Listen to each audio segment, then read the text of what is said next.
continue to play together.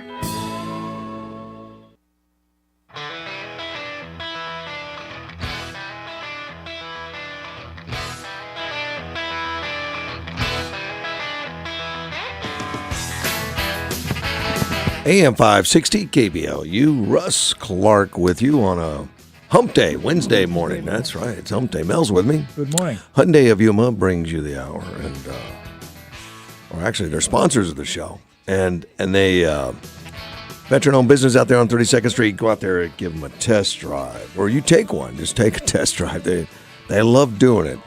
Make sure you look at the electronics in that car. They pride themselves in having the greatest amount of electronics available or standard versus the competition. Go out and test it. Ask a lot of questions.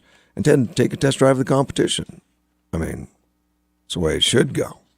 But I think if you do that, you'll end up with America's best warranty. 5 years, 60,000 miles, 10 years, 100. And of course, that's the Hyundais. Kias and also included in that, and there is a company, as well as the Genesis, which is right on the same property. Give them all a test drive. Mel, the headlines seem to stay the same. Pretty much. Yeah, it's COVID, it's Afghanistan, stuff like that. Unfortunately. Well, now they're getting back into climate change since the hurricane. I was just getting ready to say, I think the administration is trying to change the headline to climate change. But they got dumpster fires all over the place. And you can't just completely ignore them. And I know, just like you got to get that mic over a little bit. Yeah. The just like in those riots, remember the news guy out front saying mostly peaceful riot, while the fires are all behind him. Fire going on. And that's kind of like the Biden administration. Yeah. Climate change are our worst problems. I mean, really? Yes. You know, they're saying now in Afghanistan, some are reporting, and these would be the private individuals reporting, so it's anecdotal, and we don't know exactly what the numbers are, but you know, I've had a friend over there for a while that is telling me it's under 800, but it's closer to 800. Now I've heard reports of like 500 and 600 from people that are in the country trying to rescue people. I'm talking Americans, not right. And the Biden administration says less than 100, but we're not helping them. They don't say we're not helping them; they just don't help them. And we'll get more into that, but also the COVID. And Do you believe Fauci's telling us the truth, Mel? Well, he thinks he is. I don't know. I wonder if he even thinks he's telling the truth. He's changed his story so many times. Yeah. How can you tell? I think he's just a liar. We're not alone in that. It's we've got senators that want to bring him up on charges. That's Rand Paul. Thinks he should be brought up on charges. I'll tell you what, after this phone call, you're on the air. Well, hello, Russ. I have some information. I don't know if you'd talked anything about the trial that just finished up in Minneapolis, where a young man who shot at police officers was acquitted. I don't even know about it, so no, I haven't discussed that. Okay, well, let me give you some of the details, because it's been flying around in conservative circles, and a lot of them saying, oh, how horrible. You know, this is terrible. Look at what are these juries thinking? But I researched it and read some of the trial documents, and actually I've written an article. It should be coming out in a day or two about it. And what happened was this.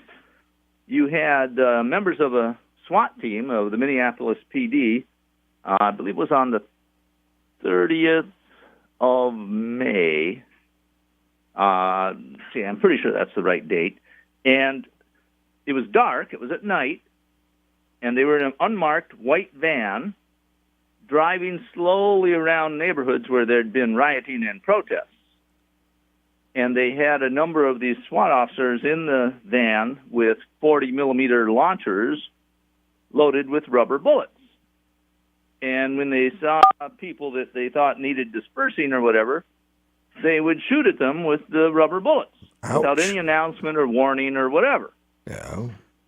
And this young man was disturbed by the images he'd seen of George Floyd on national television and went to protest. And he's a truck driver, and he had a Minneapolis carry permit. And he had read and listened to the mayor of Minneapolis, and I guess I'm thinking public safety person from the Minneapolis government, maybe the governor. I'm trying to remember all the people who were saying that there were all these white supremacists around trying to make trouble and trying to harm black people. And, as a reasonable person with a carry permit in Minneapolis, he was armed, which I think is, if you're in the middle of a riot situation, is probably a prudent thing to do. Yeah. So it's about 11 o'clock at night. There is a curfew. Curfew was declared the day before. And so he's violating curfew by being out. He's in a parking lot. But he's seen police cars go by with their lights on. They pay no attention to him. So he thinks, well, it's no big deal as long as we're not being violent or anything. So the white van comes around a corner. It gets to where the two can see each other. And it's about 70 feet away. It's dark. The van has no lights on, no identification, no verbal warning, nothing. They shoot 40-millimeter rubber bullets at him. One of them hits him in the lower chest. Another one hits his truck. He has a pistol. It's called a mini Draco. It's basically it's almost like a cut-down AK-47, but it's got 30-round magazine. Oh. So he's hit. And he, probably hears the report of his launchers, and so he drops down and fires 3 shots back at the van, basically hitting the pavement near under the van. And the police jump out yelling, "Shots fired, shots fired." He immediately puts down his firearm, gets down on the ground, face down, hands above his head, and the police approach cautiously, reasonably so. And in about 20 seconds they get there, and then they beat the hell out of him. What? Yeah, and it's all, they've got body cams on all this. This isn't conjecture. This isn't conflicting reports. This is from the transcripts of the body cams that a judge put together to be used in the trial. Okay. Because the defense, this guy, he got $75,000 bail from a Minneapolis bail reform outfit, and then he hired an attorney, and the attorney got access to all the body cam footage. And so then they presented this to the jury. I mean, they literally beat on him when he was not resisting, and they lied about it. And all this is on the record. Right. And then so it goes to trial, and after 5 days of trial, I think the jury was out for a couple hours and come back and not guilty on all charges, and that's what happened. Well, good. Yeah, I thought so. I thought it was a relative. There will probably be a lawsuit. Yeah. You think? If the Floyd George family got $27 million, I figure this is probably good for $1 million. Well, yeah, and he was just, the white van had no markings, no warnings, just shot him with a 40-millimeter rubber bullet. Right. Actually, he fired like 3 shots at him, and one hit him in the chest. And he's not only does he have a carry permit, but he's an Army veteran as well. And he returned fire, which I guess understandable under the condition. You don't know what's shooting at you. You hear. Oh, by the way, just before this happened, another person, I think it was probably a teenager. It wasn't real clear. I don't think they ever identified him, but it did happen. Runs by him just a few seconds before he's shot, yelling, "They're shooting! They're shooting!" Oh gosh. Yeah. Well, good that he got off. I'm glad that worked out. But usually, because he's a concealed weapon permit and a honorable guy, they usually get harsher treatment. Mm-hmm. Well, in some areas they get. It may be. Yeah, it depends. But and I like the idea that the system kind of worked. Yeah, it did. They didn't. I don't think they allowed the jury to see all the body cam footage. I think that's why the judge put it in transcripts. But the judge who put it in transcripts was not the trial judge. Okay. So they separated that. The defense said, "Hey, we've got all this stuff that should be included in the trial." The judge says, "I will review it." Then the judge reviewed it, and then he made up the transcripts, which I was able to read. And that was submitted as a document to the trial court, which was a different judge. Again, all checks and balances, which makes sense. Why would they not show the body cams? It's a good question, and I can't 100% say they did not because I wasn't there. But I'm trying to think of why else would they go to the incredible amount of trouble to make up these transcripts. I mean, you're probably watching 10, 15 hours, 20 hours, making transcripts from, boiling down the transcripts from that amount of recording is a huge and difficult job. I've done similar stuff. I'm not good at that. No, I'm not doing it. It really is hard. Yeah. And body cameras, you don't always have succinct recording of words. Sometimes you have to go over it several times to try and figure out what's being said. I mean, we had things. They gave the sergeant who was command of this van basically told people I'm changing the wording a little bit. He basically told them not to issue warnings and to just shoot as soon as they figured they could hit people. Now, fortunately, they didn't shoot rubber bullets at everyone, but they shot them. It was kind of like chaotic. Who do we shoot at? Well, let's shoot at those guys. Let's shoot at those guys, I mean, in one case, the people are like walking away from the van, and one of the officers shoots the rubber bullet and hits one and got him, and everybody's like high five, Oh my goodness! No, that shouldn't be happening. No. Well, I try to put myself in the minds of other people. Yeah. And I can see where the police were intensely frustrated with what was going on. Well, the administration was in the Minneapolis and in Minnesota was not backing them up. Right. They saw what they believed reasonably to believe lots of lies being put out over national media that weren't corrected. One of the officers, not directly involved in this, but he was a training officer for the MPD, and he gave this testimony during the Chauvin trial that they didn't have any evidence that there were white supremacists inciting things. And he said to officers, get out there and arrest the people so we can show this guy, who's saying there's white supremacists, that he's wrong. Oh, my goodness. Yeah, none of that should be happening. So I mean, that's police were complete falling frustrated. apart. Yeah. Well, but that justifies the defund people, that the police are out of control, because that's not police work that you're describing to me. I don't think it is. I hear you, and I will illustrate to say that this type of thing was not so uncommon in the big cities in the 60s and 70s. Right. I have a very close friend of mine whose parents owned a police bar in the St. Louis area in the 70s. And he would overhear things that the police were saying. So he got kind of inside information, if it were. Now, this is over 50 years, about 50 years ago. Right. So no doubt there's been time ago. There's been, bad police Lots of work. changes. Well, good. But he described that one of the officers got a new .44 Magnum. This is about, 1970 or so. And the officer and his couple of buddies got in a cop car and started driving around black neighborhoods and shooting the pistol in the vicinity of black people just to scare them. Oh, my gosh. So this is kind of similar, if you see what I'm saying. Yeah. But there weren't riots going on at that time. But there were abuses. There was plenty of racism and abuses in the past. And, we've done a lot to get rid of it. Yeah.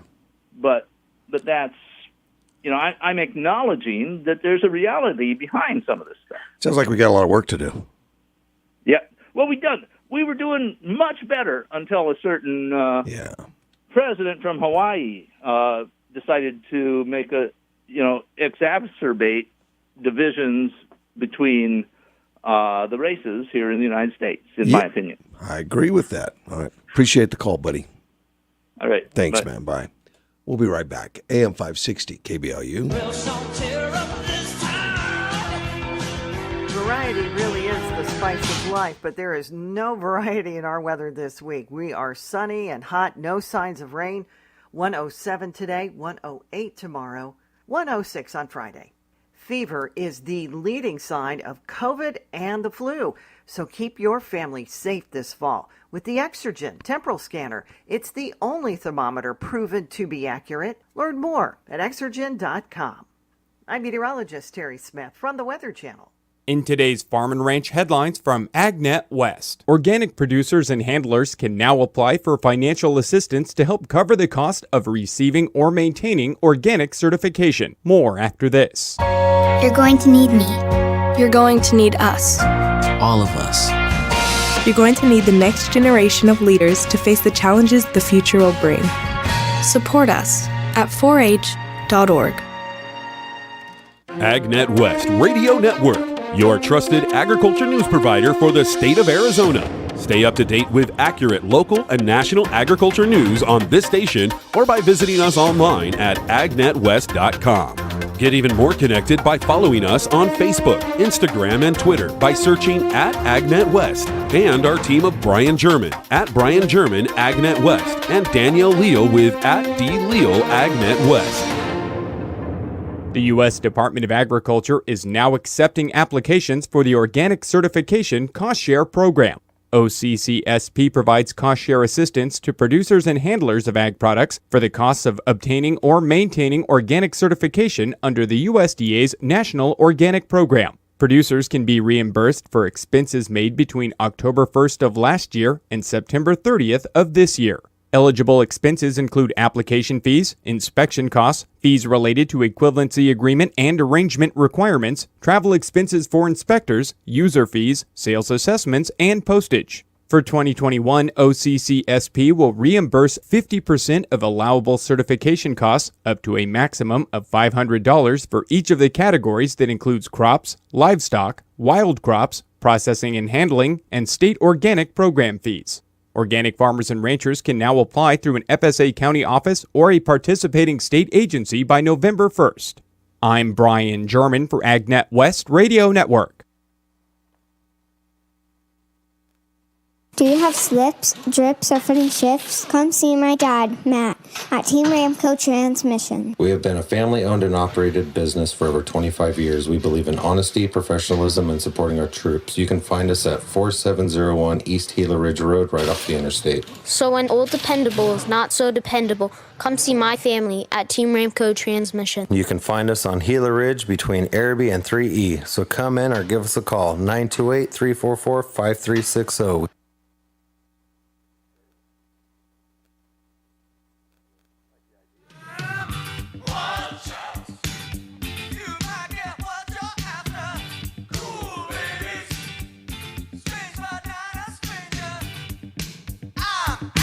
AM 560 KBLU, Russ Clark back with you. Mel's in studio. Yes, sir.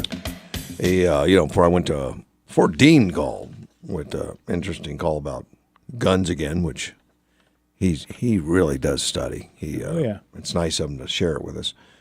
But the Rand Paul is the one that's been shredding Fauci for a while. It's not stopped. Big time.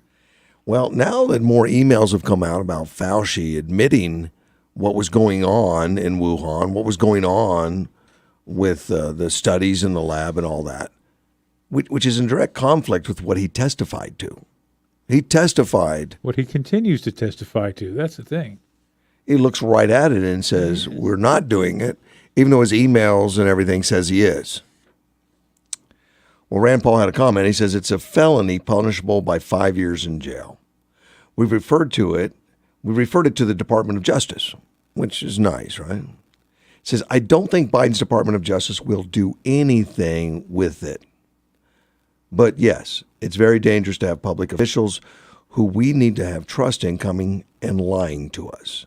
He has lied dozens of times. Usually he tells us that it's for our own good. But yes, he has dissembled, he has obfuscated.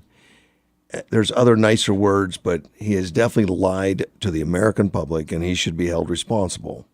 But not just that, the judgment that we should continue to fund this lab and the virus in all likelihood came from the lab, I think it's just such incredibly poor judgment that he should be immediately removed. None of that's going to happen. Of course not. And he knows it. He knows the Justice Department's Merrick Garland's not going to do anything with Fauci. They love him to lie.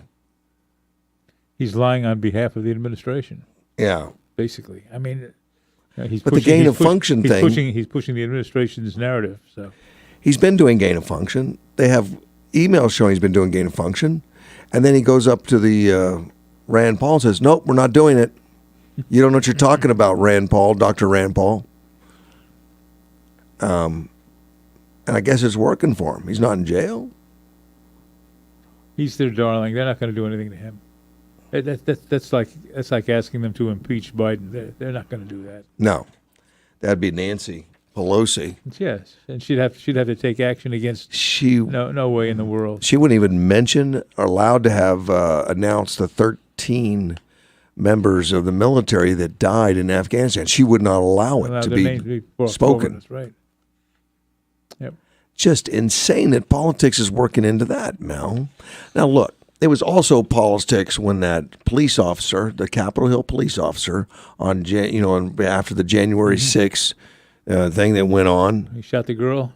When they shot the girl, no, but the police officer that died. Oh, yeah. The police officer that died. Now, he died a few days later of natural causes. Right. But Nancy Pelosi and everybody, they lied, saying he was struck in the head, and they knew better because they had tapes and everything. They knew it at the time. They also had an autopsy. They didn't tell us what the autopsy was for months.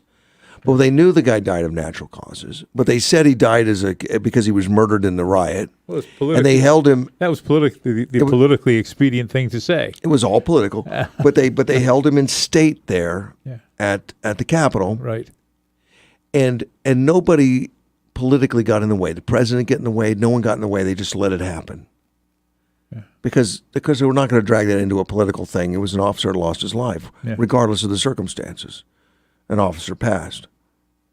But now Nancy Pelosi will not let this thing happen on politics. And look, whether you agree about the Afghanistan withdrawal or not, we had 13 members of the Department of Defense that lost their lives.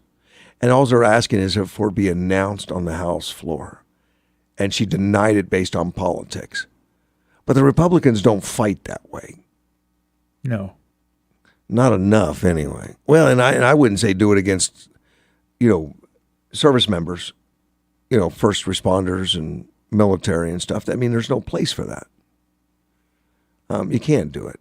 No. Even if the Democrats are doing it, we can't do it. Well, but they shouldn't be given the free pass they're given.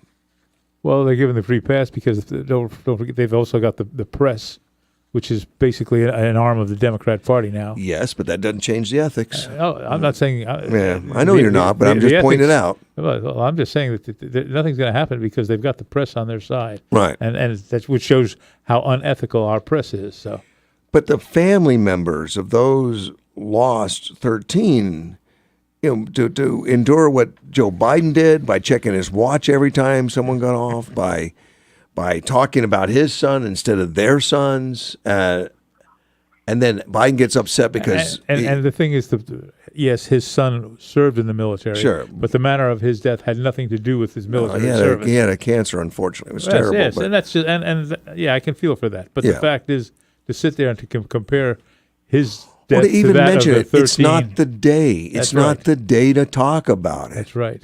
Let's take a phone call. You're on the air. Hey, good morning, you guys. Good morning. Hey, sorry to change the subject, but anyway, have you kept in touch with the Paralympics? No. Yeah. Gee, I wonder why that is. But anyway, are you curious as to how we made out? Sure. What's going on with it? Well, our total medal count, China was in first with 208 medals, and the U.S. came in fourth with 104. And wow! But yeah, Great Britain and RPC. What does RPC stand for? I don't know. I'd have to ask Mel. He's the guy. RPC. What country's that? Republic of something. I don't know. Yeah. Republic of Political Correctness. Yeah, there you go. But anyway, the guy on America's Got Talent last night, he was a handicapped person, and he was a comedian, and he asked the audience, okay, who can tell me how we fared in the Paralympics? And he says, well, thanks for the support, people. So I didn't even know what was going on. I didn't know. Oh, come on! It's been advertised for the past month and a half. Buddy, I don't watch a lot of TV and stuff. I don't know. I don't. No. Yeah. Okay. But I haven't heard it on the radio, on TV, or anything. So they don't get a whole lot of support. It's kind of sad, but in fact, I'm kind of embarrassed that I didn't stay up with it. But anyway. And 60% of the women took most of the medals. Really? So the females took most of the female medals there. And then as far as guys go, is the military military guys that took 19. But anyway, I just thought I'd throw that out there for you. And I appreciate it. You kept me up to date. Thank you, sir. Take care. All right, buddy. All right. Bye-bye. Yeah, I had no idea what was going on. And I see it now where it says RPC. I don't know what country that is. And it puts, the one I'm looking at puts puts the United States in third. The Russian Paralytic Committee. Oh, Russian. Okay. Russian Paralytic Committee. All right. Glad you found that out. It puts the RPC in fourth and the United States in third, but the medal count's exactly like Mike said. Oh, I guess it puts the gold. The gold was number they were listing by gold medals, not total medals. But yeah, if you list it by total medals, changes the United States to fourth, just like Mike said.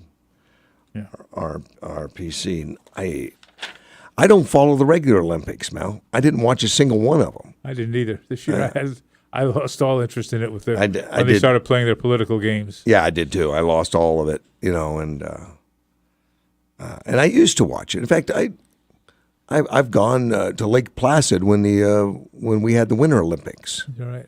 And I went there a week or two before, and we spent some time with, watching them practice and get ready, and visited all the sites, and then I went home and watched it on TV. Mm-hmm. I didn't go during the regular Olympics. We went there early. And in fact, when we went there was no snow. They had to make it, which they had no problems with. They got that all going. They got it going. Let me take a quick break. I'll be right back. AM 560. Are you struggling to find quality employees? Tired of placing the same old Sunday classifieds or getting lost in the online job boards and getting the same results? Then you need to call us today at 344-4980 and put radio to work for you. It's fast. Place an ad today and have it on air tomorrow. Whether you're looking for hourly workers or to fill highly specified job descriptions, placing an ad on radio will help you fill these positions quickly. Call 344-4980 today and put radio recruitment to work for you. Summer heat is on the way. Time to check or replace your air conditioning system. This is Russ Clark from my friends at Quick Refrigeration. Yes, new systems are still 30 to 40% more efficient than a unit 10 years old. So call Quick Refrigeration, your trusted technician, keeping you cool since 1955. Also, experts in plumbing and tankless water heaters. Don't wait until your AC system goes down. Call the best in town, Quick Refrigeration. Quick refrigeration, quick refrigeration, we get you cool quick. There's never been a better time to switch to Spectrum Mobile.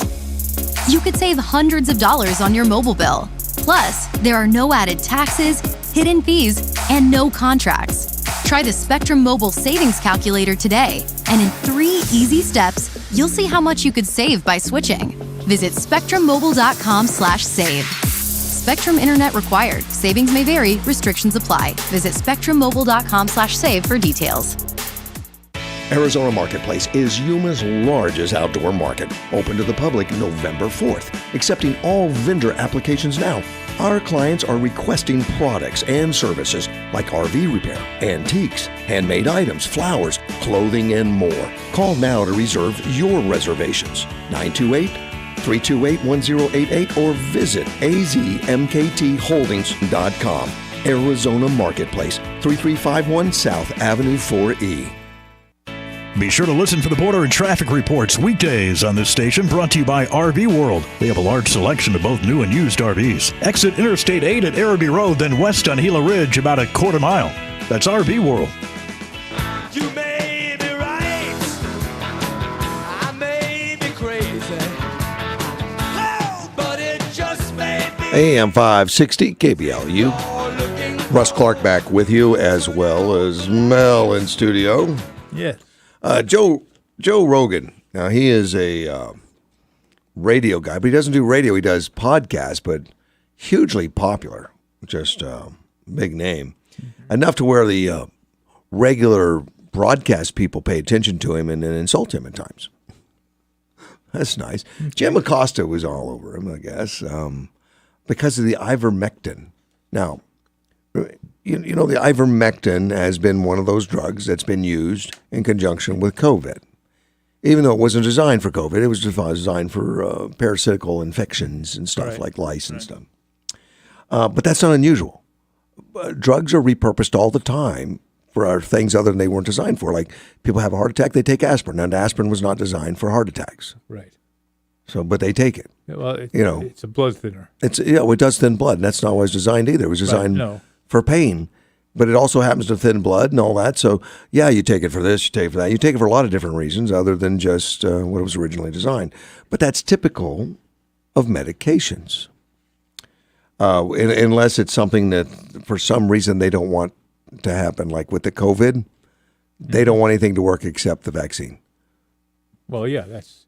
So people are making up stories. Now, they made up that story the other day, which we talked about the horse dewormer, which has ivermectin in it. So anybody that takes ivermectin is taking horse dewormer, according to all the articles.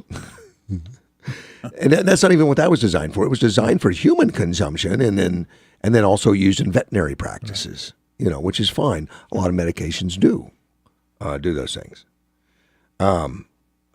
Well, when that story came out about all the people going to the emergency room because of horse dewormer overdoses because of the ivermectin, and they couldn't treat the blood, the guys who were bleeding because of gunshots, which was all made up, all lies. Nonsense, yeah. It was all lies, all nonsense. Well, it doesn't mean the left media just didn't run with it like nuts. And apparently Jim Acosta also went on to it after him and talking about Joe Rogan taking horse dewormer. So now Rogan is responding to that whole thing. He says, bro, I guess you can do that when you do podcasts. You do bro. Bro, do I have to sue CNN? They're making blankety blank stuff up. They're saying I'm taking horse dewormer. I literally got it from a doctor. It's an American company. They won the Nobel Prize in 2015 for use in human beings, and CNN is saying I'm taking horse dewormer. They must know that's a lie. Now he said when Rogan got the virus, the COVID virus, and he openly said that he was throwing the kitchen sink at taking care of it. He used all kinds of med.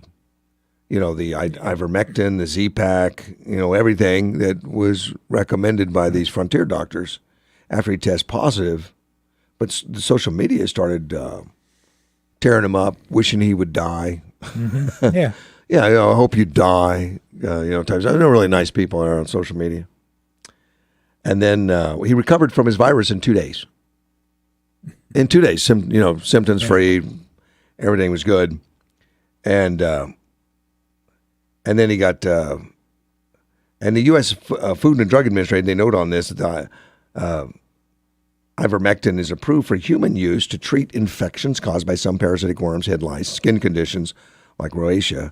But the agency has adamantly advised that humans not take ivermectin to treat COVID-19. Now, why is that? I mean, they don't adamantly say don't take aspirin. They don't adamantly say anything else. Yeah. Just ivermectin and hydroxychloroquine. There's no money in it. That's why. There's no money in it. That's right. And what if it is effective and everyone's taking it? Yeah. Well, of course, everyone's taking it has had good reports, including the frontier doctors that are using it regularly, daily, they're using it and have good reports. But Jim Acosta was defaming him. Now he's thinking he's going to go after Jim Acosta. He says, and Rogan says, CNN was saying, I am a distributor of misinformation. I don't know what's going on. You know, there's a lot of speculation. One of the speculation involves the emergency use authorization for the vaccine. That is, in order there to be an emergency use authorization, there's no treatment for a disease. But I think he should sue CNN for misinformation. Sure. Saying he's taking horse movement. That no knowledge. I mean, he said he was taking ivermectin. Yes. And everyone knows I think everyone knows that is a drug for human consumption. And yes, they also use it in veterinary practice. Wow. But that doesn't make it that everyone's taking horse dewormer. Yeah. Well, that just sounds bad, doesn't it? When you say they take horse dewormer. Well, they are taking it, but the fact is that they should, if they're going to say that, they should tell the whole story. That's the problem. Yeah. They tell only as much of the story as is convenient for their narrative. Mel, I've taken the ivermectin, and I did not take anything with a picture of a horse on it. It was the people ivermectin, which the same drug, but there's different additives. And the horse one's designed for somebody that weighs 2,500 pounds or whatever that horse weighs. I'm not there yet. I'm working on it. I'm doing my best, but I'm not there yet either. Let's take a phone call. You're on the air.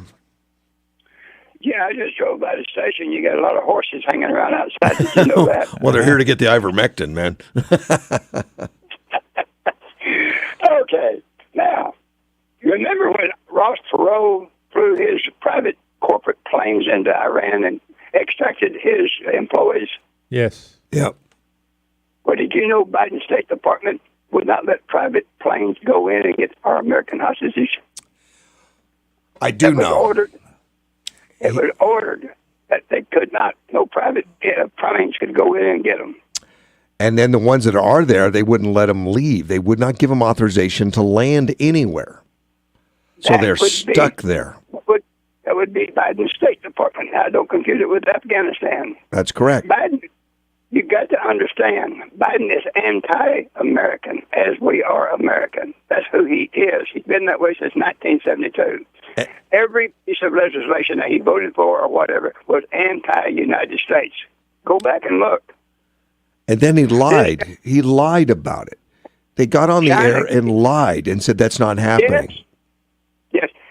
Well, why do you think he got the $2.5 billion given to Hunter? Well, Where do you think? Why do you think that's payoff? He don't even have to write a damn book no more. And then they bribed him through his kids, and unlucky for Biden, one of them died. I'm sorry to hear that, but he would have got double money because Bo would have been out there getting with his hand out too, I'm sure. Yes. And all due respect to the dead guy, okay. Yeah. But yeah, so the $3 million from Russia. No, this guy is bought and paid for by anti-American forces, and that's pretty much what I want to tell you today. Yeah. But his State Department did all that. Now, Mark Kelly, there's one more thing. Look up what was that on television? So I'll get my crap right and get back with you on that one. But they got a documentary he wrote telling you all these misfacts about Iraq and Iran and all this stuff. And it's just a total lie. I sat there and watched it because I'm an old guy, and I was there when all this unfolded. What they're doing, they're not really breaking the line. They're leaving out the important stuff and throwing in the communist stuff, okay? Yeah. Like bad American. They throw that in and didn't put in there Colin Powell's that he was lied to. They put that in there. But they didn't put in any of the good stuff. Nothing. But yeah. That's unfortunate. Mark Kelly was congratulating PBS on 60 years, 1961 to 2021. Mm-hmm. Now notice they had Mark Kelly doing the congrats. They didn't have Ted Cruz or Tom Cotton or any of those guys. This is my point. Yeah. So they have an Arizona senator, the only one that y'all voted for, congratulating a communist propaganda machine. Because, they're really heavy duty. PBS is heavy duty in Arizona. They come out of Arizona State College. Yeah. And Mark Kelly's been laying low pretty much. You don't hear a lot about him because till after this election. He's up for another election next year. So yeah, right. Yeah, well, Arizona better get on, but it's not going to do them any good because they own the counters anyway. The counters will be back, and Kelly will win hands down. That's a fact. Doesn't matter. Well, I'm not. I wish I was, but I'm not. But because even I couldn't even vote in Yuma, and no one did anything about that. I haven't been contacted. Right. And I said it on the video a couple times. If it was a lie or untruth, someone would have been contacting me. They would have at least contacted your show. But remember, they offered me to vote a provisional ballot, which I just thumbed down. I said, ain't no way in hell that's happening. I'm here in person to vote, and if I can't vote in person, I ain't doing the provisional crap. That's what I told them. Right. And I left without voting. And now, why did someone else vote it? They counted that vote, wouldn't count mine. You thought, this is my point. Yeah, I think somebody voted for you is what happened. Somebody got your... Yeah, that's what I know that happened. I'm sure. Yeah. Because they wouldn't let me vote. I had the ID, the picture, and everything. I said, I am here to vote. So, and they're pretending they know nobody got the authority to change it. Yeah, you can.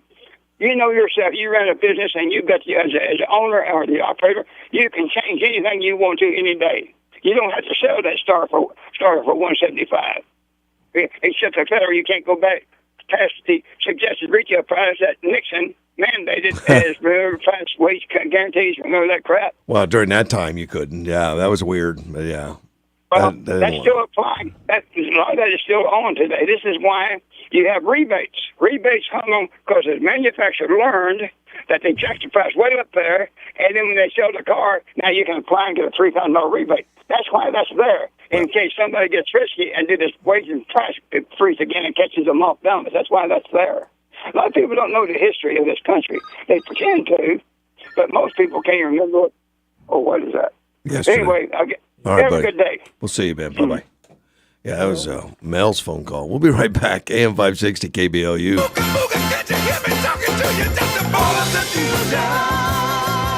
Tune in each morning for the Fox News Rundown, brought to you by Yuma International Airport. Start your flight outright with breakfast, lunch, or dinner at Brewers before your flight. Enjoy the calm, relaxing atmosphere and let your local airport family take care of you. Fly local and fly Yuma. Achieve Human Services. Unique individuals, empowering solutions. Cost of landscape, maintenance, supplies, and equipment? Thousands of dollars. Time it takes to mow, trim shrubs, trash pickup, and sweep off the walkways? 6 hours. Having Achieve Human Services maintain your business's property? Priceless. Achieve Human Services, helping people with unique abilities realize their greatest potential through employment opportunities. For more information, call Achieve Human Services at 928-341-0335. That's 928-341-0335. Achieve Human Services. Unique individuals, empowering solutions. Be sure to listen Sunday afternoon from noon to 2 for the radio show that talks about all things real estate with award-winning broadcaster Stephen Gascoigne. It's everything you need to know about your home, from buying and selling. Brought to you by PhD. When your home needs a professional home doctor, call PhD 344-911-1.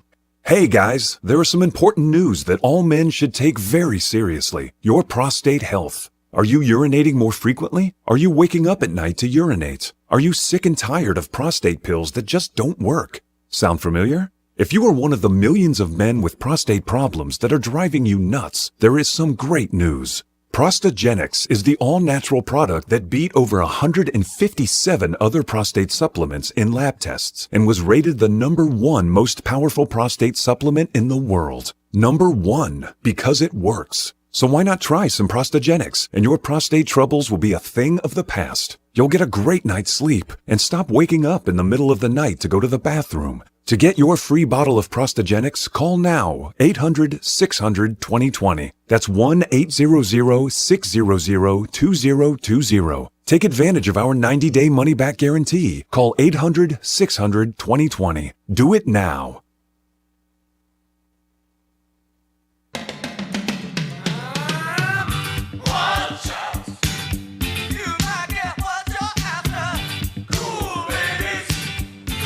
AM 560 KBLU, Russ Clark with you, and Mel's in studio. Yep. My fact checker is hard at work. What's that? Well, we were talking about ROC. What is it, ROC? We didn't know what that stood for. Yeah. And you figured out it was Russians, or you looked at it and found out it was Russians. The reason that they're not just saying Russians is that they have been banned from the Olympics.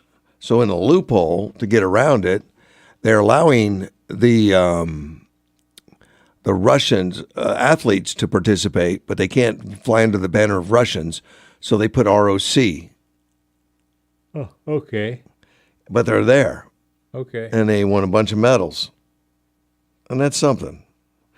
They were banned in the media even, but uh-oh.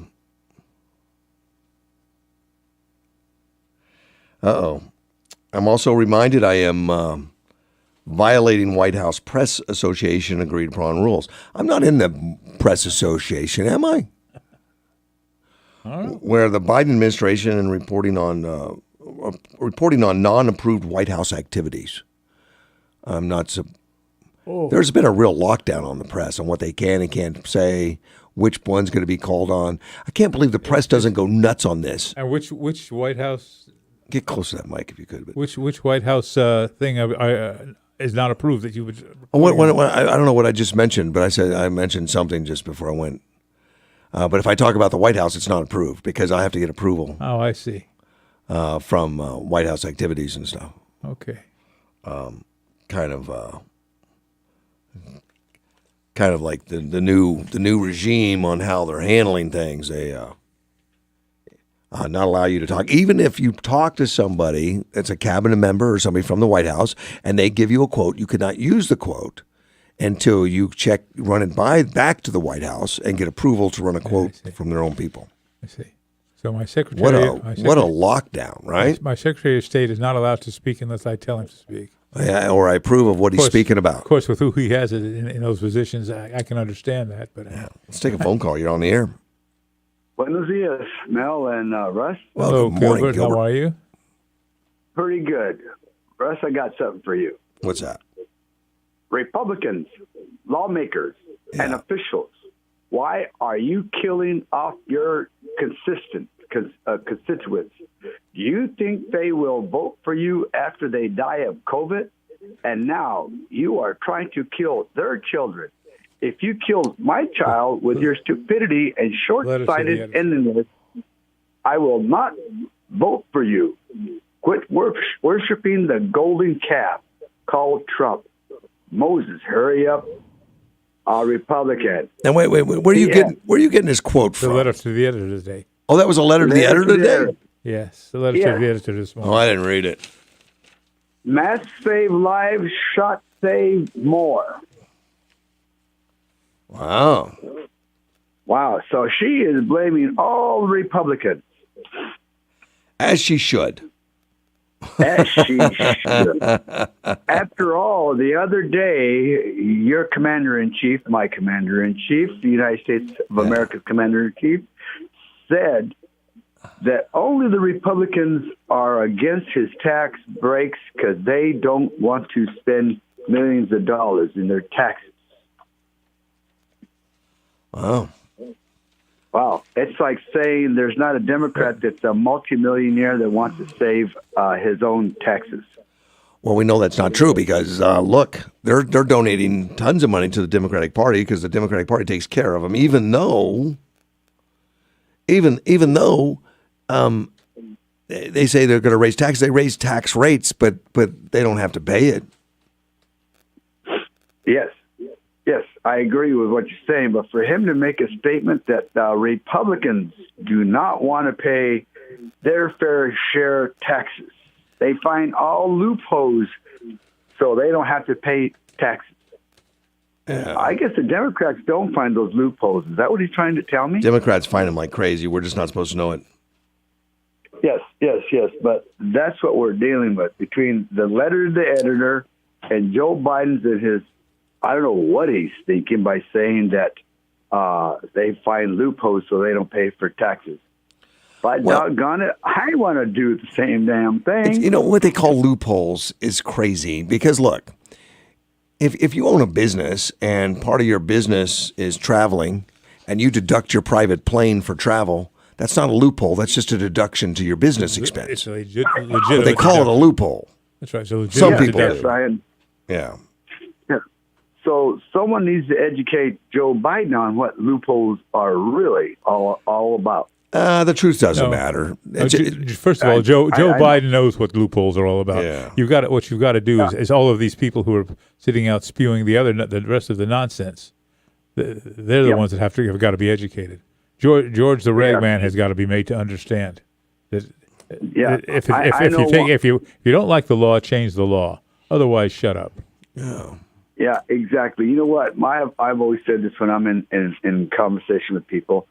I don't know of any poor man to ever create a job and employ people. I know a lot of rich men that create jobs, employ millions of people or hundreds of people.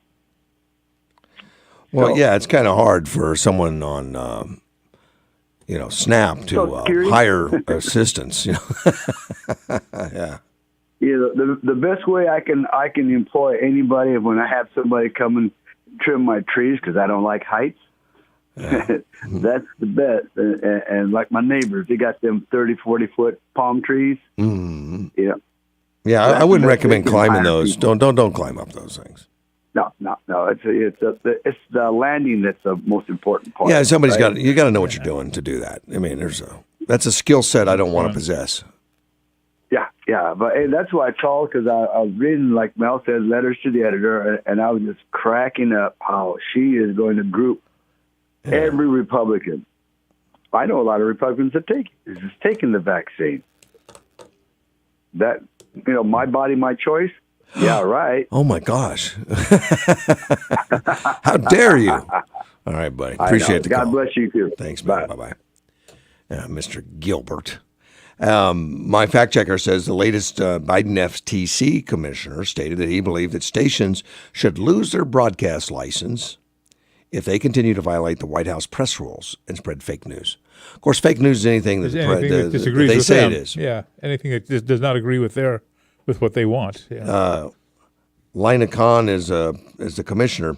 I just wrote back to my fact checker and said, which is Edward. I said, well, I would have more free time. But how do you? There's so much news out there that is not approved by the White House. How would you know? I mean, basically nothing in Fox News is approved, or One News. I mean, you'd have to eliminate a bunch of them. Yeah, we would be small potatoes. I don't think they'd come after us yet. I would not be the first ones. No. They'd have to knock out a few other big boys first. Yeah, but. Yeah, Tucker Carlson, all those guys, they'd all have to go. Yeah. Him, Levine. Mark Levine, and I've been listening to him more. He is, he's right. He's on point, and he does not hold anything back. I got to bring that book into you. If you want. The newest one that Mark's got. Yeah, American Marxism. American Marxism, yeah. Yes, apparently it has been a huge bestseller, and it's going nuts. Yes. I'm surprised they don't pull that book off the shelf as being not approved by the White House. Well, you're going to see a lot of local libraries pull it? Really? You'll see. It will. Yes. But, Mel, that should not be allowed. I know it should not be allowed. But, look, book burning in general should not be allowed. I mean, but this is a library. This is tax dollars. I do not agree with Marxism, but Marx's books belong on the library shelf too. Yeah, and so does Hillary's. It Takes a Village. Big deal. Put it out there. But you shouldn't ban Mark Levin's books, or just buy one of them. And 20 of Hillary's. That's not the way to go. It's top of the hour, so we need to take a break. We'll be right back. AM 560, KBLU. Someone told me long ago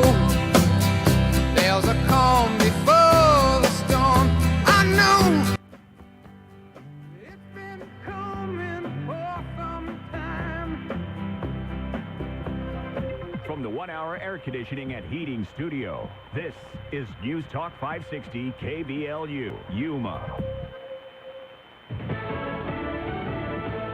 Another Confederate monument is gone. I'm Dave Anthony, Fox News. Crews were out early this morning in Richmond, Virginia, taking down another controversial Civil War relic. Fox's Tanya J. Powers has more live. Dave, after standing for 131 years, a statue of Robert E. Lee, that was one of the country's largest remaining Confederate monuments, stands no more. There was cheering as the 21-foot-tall bronze statue was taken off its 40-foot pedestal as crowds gathered to watch history made.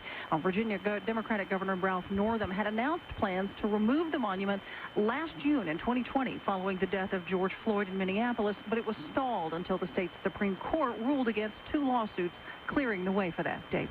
Tanya, there's an update on those still grounded planes set to carry some Americans and our Afghan allies out of Afghanistan. It was first reported the Taliban wouldn't let them take off. But now it turns out it's the U.S. State Department. A leaked email reveals that charter flights from northern Afghanistan and other parts of the country are not being granted permission to land at U.S. air bases or other third-party locations. Some important context here, though. The State Department has a reason for acting this way.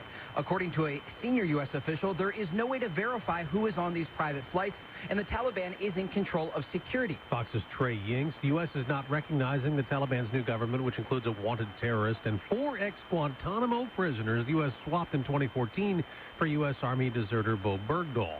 Vice President Harris back in California today to back Governor Gavin Newsom, who voters could fire in next week's recall election. Larry Elder not only supported Donald Trump, he's to the right of Donald Trump. Elder is Newsom's leading GOP challenger. Crime is going up. The cost of living is going up. Homelessness is going up. I can't think of any front where this man has done a good job. America's listening to Fox News. Warner Brothers Pictures presents Cry Macho, the story of being lost and found as Clint Eastwood returns as Mike Milo, a one-time rodeo star who then takes a job from an ex-boss to bring the man's young son home from Mexico. The unlikely pair face a challenging journey. The only road home is through redemption. Now, you'll be able to see it in theaters and on HBO Max for 31 days. September the 17th, rated PG-13, may be inappropriate for kids under 13. Refinance to today's low mortgage rates, and you could save up to $1,000 a month, plus tens of thousands in long-term savings. It just takes a 10-minute call to American Financing to get started. You'll get a custom loan with incredible savings, no pressure, no upfront fees. Pre-qualify for free at 800-777-8109 or visit AmericanFinancing.net. NMLS 182334, NMLS Consumer Access.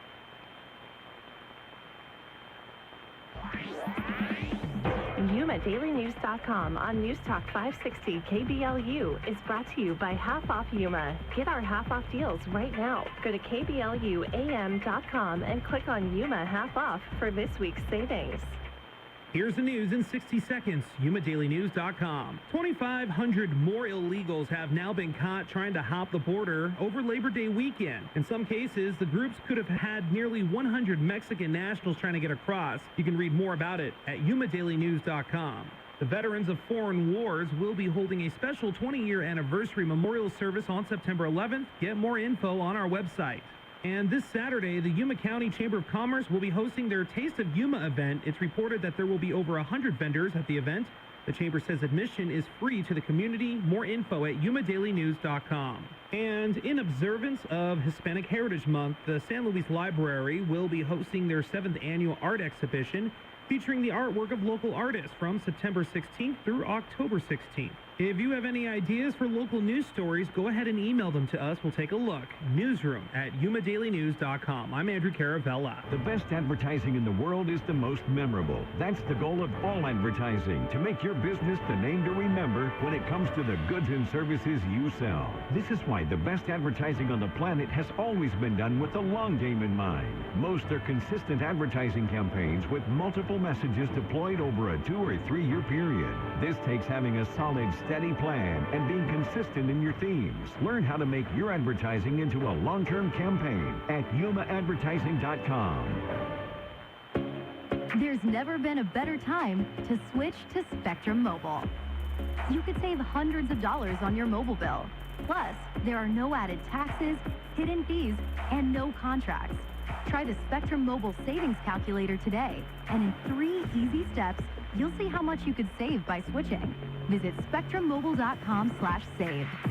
Spectrum Internet required. Savings may vary. Restrictions apply. Visit spectrummobile.com/save for details. Summer heat is on the way. Time to check or replace your air conditioning system. This is Russ Clark from my friends at Quick Refrigeration. Yes, new systems are still 30 to 40% more efficient than a unit 10 years old. So call Quick Refrigeration, your trusted technician, keeping you cool since 1955. Also, experts in plumbing and tankless water heaters. Don't wait until your AC system goes down. Call the best in town, Quick Refrigeration.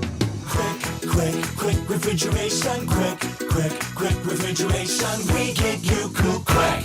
Explore the great outdoors this fall with Kokopah Casino. Each drawing, you have the chance to win great outdoor prizes, cash, or rewards play. Drawings every Sunday, Wednesday, and Friday through October 29th.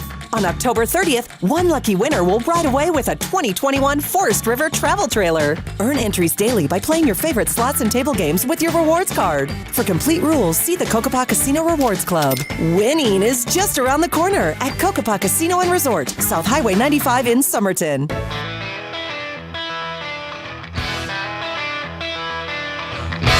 AM 560 KBLU, Russ Clark with you, and Mel's in studio. Yes, sir. Hyundai of Yuma, they are advertisers on the radio station. Get over there and take a test drive and test drive that new truck for me. If you do that, gosh, no one's called me yet, told me what they think of it. But call me and tell me what you think of that new truck they got. I forget what do they call that truck? The Santa Cruz or something. But it's it's not a full-size truck, and it's not meant to be a commercial grade for contractors. It's a adventure vehicle, they call it, for camping, off-roading, trail riding, that kind of stuff. It's all-wheel drive, but I'm interested in it. I like the truck. Not ready to write the check yet. No, I'm still waiting on that little Kona. But I've got trucks at work. I have trucks available, but this one's interesting as far as off-road riding or something like that. I mean, just cruising. It's not rock crawling. Do you have a crew cab? Yes, that's what it is. That's all it is. That's a crew cab. Okay. It's like a Tucson, basically. Okay. It's on a Tucson pinning. Okay. And its bed's only 4.5 foot long, and it's got a tonneau cover built into it, so you can close it or leave it open, whatever. And I like the way it's set up. I think it's set up really nice. I think it's one that's worthwhile to go take a look at. But take a test drive, and it's funny the people that don't like it. Because it's not a full size truck. It's hilarious to me. So if you don't like it, call me. I'm good with that. Hey, my fact checker has made a request, Mel. Okay. Wants me to talk about a complicated subject because needs an excuse not to work. Because he's needed to be a fact checker. Okay. And all that stuff. So I'm going to do my best. I don't have a lot of complicated subjects today listed, but here's a story I wanted to talk about anyway. But there was a tense standoff between the Florida authorities and a guy that was shooting at the cops. And I think he was 18 years old even. He was, they had this standoff between the police officers and this 18-year-old that's up on a roof. He's already fired at police officers. He's wanted. He has a warrant out for a vehicular homicide. I mean, how do you rack all that up by 18? That's just really something. That's just determination and hard work. I guess. I lined up. Well, in the middle of this whole They'll be thing, putting a monument up to him next year. I can't imagine what the police officers go through. When there is a standoff and there is an active shooter, and you've got to make sure you're staying. Not in direct line of the armed shooter. You're not going to, you're keeping everybody safe. And during that time, this woman named Jessica Smith, she's a 28-year-old, ignores the police officers and drives into the middle of it in a golf court fully nude. Really? My question is, how many laws has she broken? Well, apparently... This puts the police officers in a bad place because they've got to protect. They've got to protect her. They've got to protect her, and she's not listening to their demands, so they've got to go tackle her and handcuff her and drag her away and probably get her covered up in some way. And they noticed at the time that there's a distinct odor of alcoholic beverages permeating around her, which, of course, that makes sense. That makes sense. No idea what they don't. I don't think they really know what she was doing, but I'm sure that caused the police officers to go, to like, oh no. Now we got this. Some mild consternation because whatever you want to defund the police or not. I'm telling you, and from what I know of police officers and deputies and all, they have the mind to protect the public in their minds. I mean, that's what they protect public, and that would be shooters and as well as nude women on golf carts that are drunk. They've got to somehow protect her from herself at that point, and they put themselves in harm's way to do it. So anyway, the 18-year-old surrendered, and I wonder how much the golf cart had to do with that. It doesn't really say, but he says, I just give up. I don't know what's going on, but they threw everything at him. Grand theft of a firearm. Apparently, he didn't have a permit to have it, and I don't think you can go buy one at 18. I don't know. I think handguns are some. If it's a handgun, he had a concealed handgun, so it makes me think it was a pistol of some kind. But that's all felonies. So he's off to a good start at 18. I mean, that's quite a good deal. Yeah. He also had another 18-year-old and a 16-year-old with him. Who knows? Yeah. What the heck? What part of Florida is this? Where are you going on and getting in Florida? We got, Jessica Smith riding around without clothes on a golf court drunk. I mean, that sounds like one of them retirement communities, but she's only 28. I know in those retirement communities that probably is a normal thing. Is, hey, someone go get Aunt B over there. She's had a little bit too much today. Forgot what she's doing. Apparently not. That's the what do they call the villages or something there. Yeah. All those 55 plus, they all have golf carts and they drive around. Del Webb communities with a cocktail. Yeah. I mean, I think they're having a great time. Yeah, I guess. Yeah, but I don't think that was complex for my fact checker. Wait a minute. Okay, but he did answer it. Indecent exposure law prohibits the display, exhibition, exposure of an individual's sexual organs in a public place or while in public view. Okay. Well, thank you.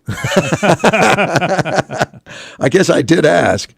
I did ask for, what laws were broken. Yeah, I guess. I think I kind of figured that one out. And gosh, I would think though, interfering with the police work and all that, I don't know what that is. But if you walk into an active standoff with armed people and the cops have to go protect you, I hope there's something. There's got to be something to protect the police in that situation.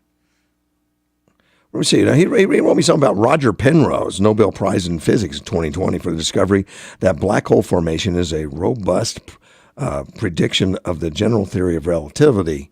The other half jointly to Reinhard Genzel and Andrea Ghez for the discovery of a supermass compact object in the center of our galaxy. I'm not really going to cover it. I would have to do a little research on that, and I think that takes a physics degree, or something. I'm not going to do it. Or something, yeah. But I can talk about colleges. Reuters University, they were first in nation, very proud of it, implemented first in nation to mandate vaccines for all students attending classes on campus. What university? Reuters. Rutgers. I'm sorry, Rutgers. Okay, it's Rutgers. Okay. But not for and it's amazing to me. All for the students, not for the staff or faculty. Yeah. My body, my choice. If you're faculty or staff, yeah, I guess. My body, my choice. If you're a student, bow down. State University. Which I don't understand, and that's not the story. The story is this Logan Haller, 22-year-old senior at Rutgers. He had transferred from another student in New Jersey because of all the COVID and everything, but he wanted to take online. He's doing online, and he's going to continue with his online studies. Now, he is not vaccinated. He's 22 years old. He says, look, he's healthy, doesn't have any problems. He doesn't want to take the vaccine, so he'll just stay off campus. I'm going to do it remotely. And they blocked him. So, but he tried to straighten it out. He said, look, I'm not coming on campus. Your policy specifically says on campus, so I'm not doing that. I'm 70 miles from Rutgers. I'm not going to ever attend there personally. I just want to do it online. He's a psychology major. Maybe that's the problem. Maybe they don't want any more psychology. He says he's not at risk. He's healthy and all that kind of stuff. They said no. Apparently the rules don't matter. Their rules don't matter. Their rules, yeah. But he called him up and they said and they told him on the phone that he could request an exemption. So he did that. And they said? Well, he said days later I called back and said, I haven't received anything. They told me that unfortunately, God, that unfortunately, that's unfortunately. I mean, it sounds like bad news coming up, right? Yep. They decided that they would not grant waivers for anyone who had put in for them past August 23rd, even though I was told that I could get one with no problem on August 27th. I guess there's a disconnect on what the rules and policies and the procedures are, even though on their webpage it still says to this day that it's required for every student attending class on campus, but not for staff or faculty. So is there some way he could get on staff? Could he do something? Yeah, hire him. Could you get hired? Hire him as a teaching assistant. Yeah. Could you do something like that? Logan says, when they put out the guidance in March, I was reading through all the verbiage, which was in, if you plan to return to campus, you need to vaccinate. You need to be vaccinated. I figured I wouldn't be part of that because my classes were all remote. And you wouldn't think, Mel, like, well, I'm going to call and verify that what they tell me is true. Yeah. I mean, that might have been his mistake. Well, and it's also would irritate them, but they would deserve it. I think everyone should call Rutgers today and say, like, I'm thinking about attending classes remotely. Do I have to get vaccinated? Well, just call them today. Yeah. see what they say. But I live in Arizona. Yeah, I'm gonna not ever attend the school, but I'd like to not get vaccinated. I'd like to take the class. See what my fact checker's up to. He says top golf communities in Florida, the Villages. On top of the world is Ocala, Florida, Indian River Colony Club in Melbourne, Florida, and Solivita in Kissimmee, Florida. Now, some people say Kissimmee. It's not. It's Kissimmee. It's Kissimmee, yeah. Yeah, it's Kissimmee, Florida. They all have, but all of them are doing those golf carts. And here in Yuma, Arizona, you go to any of these retirement communities, and it's like a golf cart graveyard. I mean, that's where that's where all the old golf carts go to die. Is at as a retirement kids, and they drive them all around. And I tell you, if you've been to them at all, yeah. The people there all have a smile. They're having the greatest time in their lives. They're riding around on golf carts. They're king of the whole area, king of the world, yeah. And they have all kinds of classes and things going on, activities of all kinds. Yeah, you got happy hour and arts and crafts. I mean, it's like what my granddaughter's doing in preschool. Yeah. It's a little more sophisticated, but on the same concept. I'd like to have a good time. It's sort of like preschool for geriatrics. It's preschool for geriatrics. Let's just have a great time, and they do. I mean, these guys are really living it up, and then they go on trips to Vegas or something. They'll get the buses hired and say, "Hey, who wants to go on a trip?" Yeah. We'll go to Vegas or something. Let you. Spend part of your, they'll do that after the Social Security checks come out. Yeah. head to the nearest casino for a weekend or something. Yeah, we haven't been over there for a while. We'll get the heck over there. But those things have become very popular. And I tell you, they're seniors. No, I'm not doing an advertisement for them today. But I've helped some of them in the past get some permits and all because, some of them made the mistake of go ahead and building before the permits. Yeah. So I go down and help them appeal. And particularly when I was elected, even helped more than just being on the radio. But sometimes being visible and knowing just who to contact, who to talk to. So right. I've helped them in the past. But these guys are putting millions of dollars in what they call pickle courts. Pickle court is a tennis court that's really short and it uses a ball that's not as active. Yeah. So it's a little. You don't have to take as many steps to.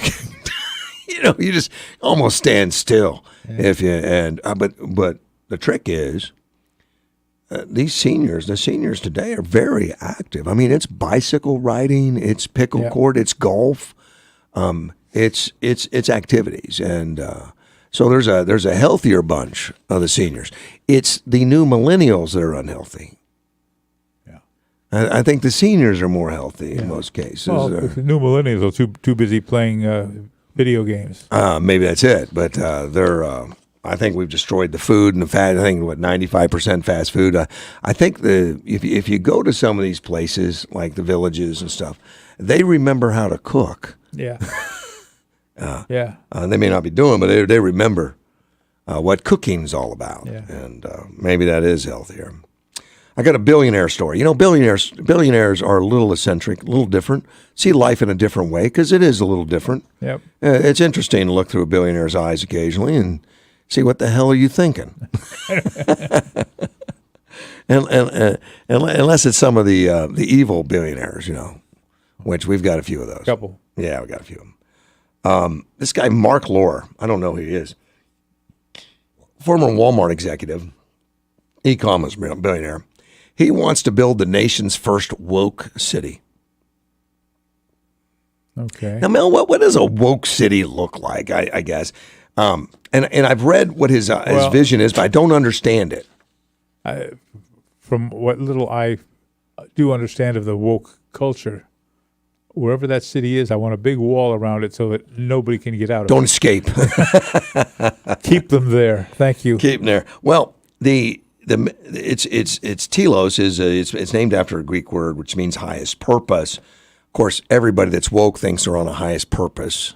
Their higher purpose, or they're snobbery. And a little better than us because they're all woke.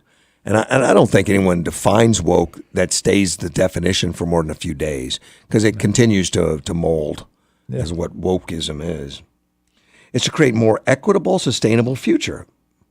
That's our North Star. I'm assuming by North Stars, I mean our goal. Mm-hmm. I'm sure it's ahead. And he put out a promotional video that we're going to be the most open, the most fair, and the most inclusive city in the world. Okay. Well, I'm interested. The key to the city's plans and his economic vision is equitism.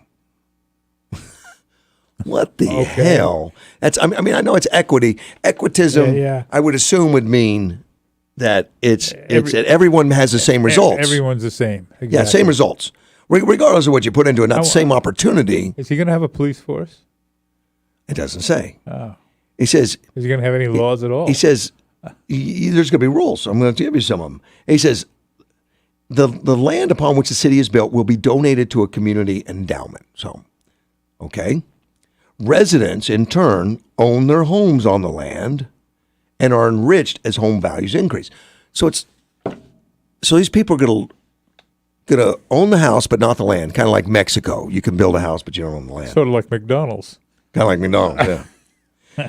And according to the project site, and after a period of hyper growth, so they're expecting hyper growth, residents can buy the land from the community endowment. I'm sure after it's worth more. Oh, yeah. Okay. Yeah. If you went into the desert where the land is worth nothing or very little, and you created a foundation that owned the land, and people moved there, and tax dollars built infrastructure, and we built one of the greatest cities in the world, the foundation could be worth trillions of dollars. And if the foundation's missions was to take the appreciation of the land and give it back to the citizens, now they just said they're going to sell it to the citizens. All right. Now, if you take the appreciation of the land and give it back to the citizens in the form of medicine, which I'm confused about now. No. Now, Mel. That's your healthcare plan? Mel, you can't give appreciation in the form of medicine back. What does that mean? You have to capitalize on the appreciation, which means you have to sell it. So you're selling it. He says he's going to sell it back to the citizens after it's appreciated. In the form of medicine. Well, first he's got to sell it to get the money to buy this in medicine. Yeah. Then he gives them the medicine, I think. Okay. At least that's my translations of this scheme, this Amway scheme. Pyramid. Medicine, education, affordable housing, social services. Wow, that's it. So you take worthless land, you let people build on it and invest tons of money. Then when the property becomes worth something, you let them buy it, and I'm assuming at the high price. And then you give them freebies based on the equity you just earned off of all them buying their own property. Why don't they just buy their own damn medicine? What? Well, and maybe this guy's a billionaire because it's his scheme and he gets 10%. He's the big guy. That's how he made his billions. That's how he made his billions right there. The city is meant to take on the views of the United States' biggest challenge, the rapidly growing wealth gap between billionaires and the poor, because the middle class is going to go away. It's fading. The middle class will become the new. The fact is, this guy's going to get richer. Yeah. And good luck to everybody who follows him. Well, he said the initial phase of the project will be completion by 2030 will be built to accommodate 50,000 residents and about 1,500 acres, a cost of $25 billion, which I don't know where that money comes from yet. Over 40 years, city will require $400 billion in funding, as many as 5 million people across 150,000 acres. And that funding is coming from where? It looks like the people have to build their own house, so I imagine they're paying for it. Sounds. Yes. There's a lot of holes I need to fill in here. This is pie in the sky. But he starts talking about, it's going to have this space for pedestrians and it's going to have bike paths. Okay, I get you. You know, this is a dream. Whatever. It's going to have a skyscraper and all that stuff. Now, nothing's been put on paper yet, but this guy's earned a bunch of money. So he's not the first mogul try to build a utopian society, apparently. Right. Sarah Moser, an associate professor of geography at Montreal's McGill University, put his chances of success at roughly zero. Hey, okay. A realistic evaluation. I agree with the professor, but he wants to build the first woke city. I think his timing is absolutely brilliant, Mel. Mel, I think this is a Ponzi scheme. Oh, it certainly sounds like it. Where he's going to take worthless property, let you build your building on his property that he will sell to you later at an inflated price, cost, yeah. And then give you medicine. Okay, I think it's great. Wait a minute. My fact checker's getting a Cybertruck test drive because the person in his office with any sense, the person with the most sense in his office, doesn't want to deal with him. So she's going to give it to him by Friday, a Cybertruck, a beta version. So it's not released yet. The Cybertrucks are not released, but there is a beta version now. I mean, there's a few versions. Remember, he had one on stage. Elon Musk had one on stage. So Edward's going to get a Cybertruck for a few days, I guess, to get him out of the office. Good move, Carrie. I'll be right back. AM 560, KBLU. In today's Ag Business Update from AgNet West, AIR's property relending program a possible resolution tool. We'll find out more in a report after the break. AgNet West Radio Network, your trusted agriculture news provider for the state of Arizona. Bringing local, statewide, and national headline news right to you on this radio station. Let our team of Danielle Leal, budget revisions put surplus to good use for agriculture, and Brian German, Salmonella outbreak report points to adjacent land use. Keep you informed here, weekdays over the radio airways, on our Farm City Newsday podcast, or online at agnetwest.com. A new USDA lending program could help AIR's property owners resolve ownership issues resulting in eligibility for USDA programs and services. USDA's Rod Bain has comments from Farm Service Agency Administrator Zach Duchenow in this report.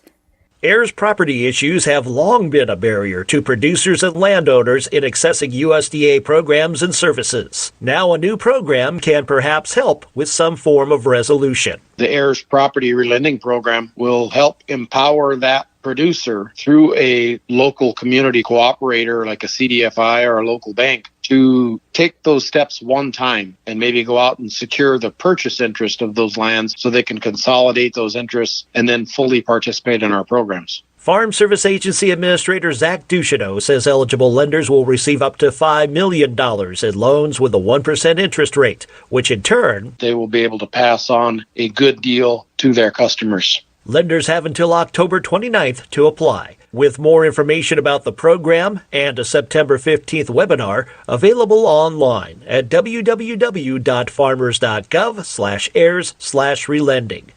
Again, that was USDA's Rod Bain reporting, and I'm Danielle Leal reporting for AgNet West Radio Network.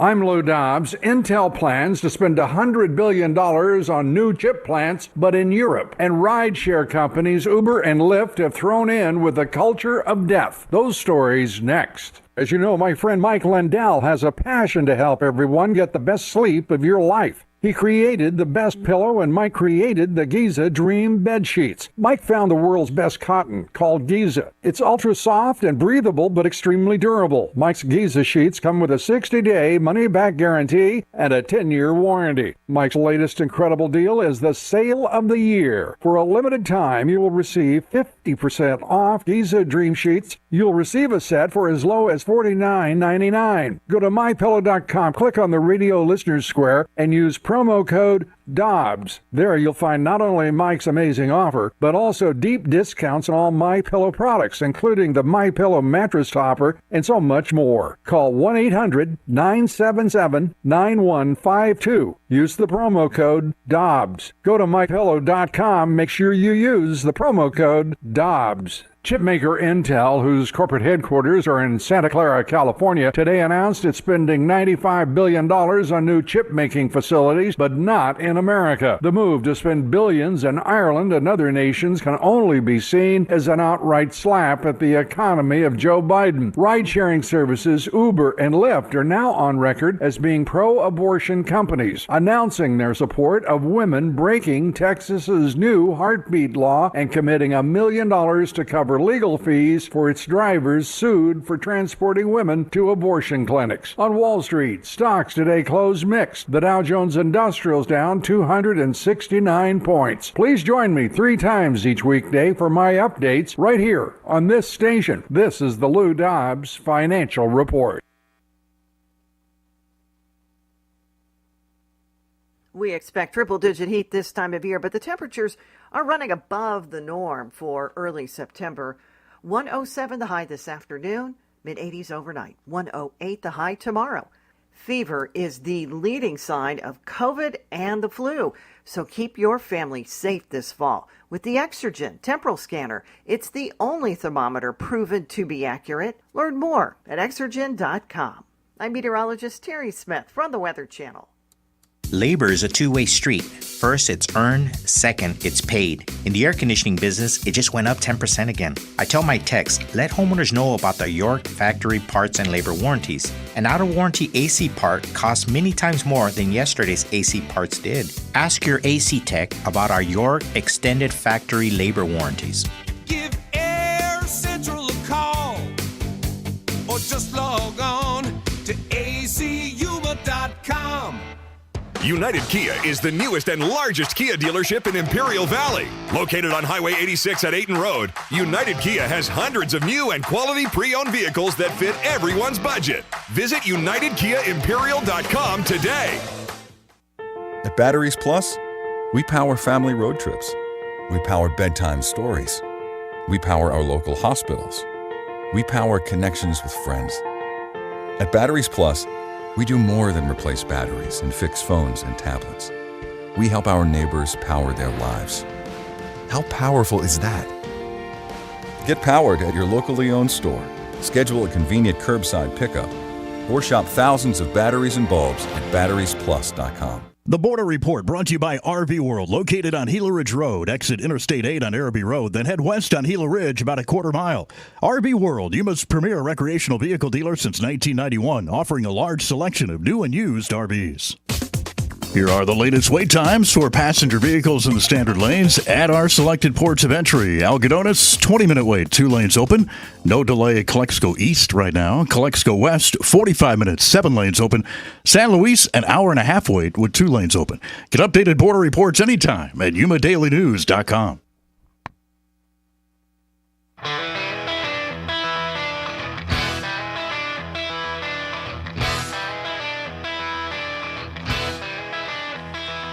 AM 560 KBLU. Russ Clark with you. It's 7:35 on a Wednesday morning.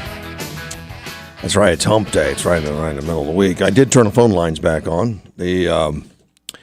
As you know, the COVID-19 vaccine has been approved by the FDA, which is still kind of surprising to me because, the guidelines say it takes 5 to 10 years to get approval and not 5 to 10 weeks. It is getting noticed by people like Senator Ron Johnson, who called out the Biden administration health agencies on this last weekend, this Sunday. He sent a letter to the administration's top health officials and warned against the Food and Drug Administration's pending approval and all that kind of stuff. Thinks it's unnecessary, and I'll tell you why after the phone call. You're on the air. Russ, what I couldn't remember a while ago, I got it now. It's called America After 9/11. That's PBS Frontline 2. That's the one our senator has endorsed. Half of it is exaggerated and is not true. This is for young people, the view, because everybody be tuned in. 20th anniversary of 9/11. Yeah. They did this on purpose. This is what propaganda is about. If it did fit your show, if you could find the time to watch that sucker, it's Frontline 2, PBS, America After 9/11. I'll take a look. It's so full of BS, it's unreal, but it's going to fly as history. See, these people are the ones that's rewriting our culture and our history is what's happening here. Oh, without a doubt. Yeah, absolutely. Yes. Yeah. And your little granddaughter, she's going to be exposed to all this if you don't stop them. I'm supplementing her education a little bit. I'm helping her out. Yeah. Well, you have to because that's the only place they're going to get it. You know that. Yeah. I appreciate it, buddy. Take care. Bye. As OG. But get back to this vaccine. Johnson wrote, hold on. I see no need to rush the FDA approval process for any of the 3 COVID-19 vaccines. Expediting the process appears to only serve the political purpose of imposing and enforcing vaccine mandates. And I'll get and keep that in mind. He says it serves political purposes in his mind.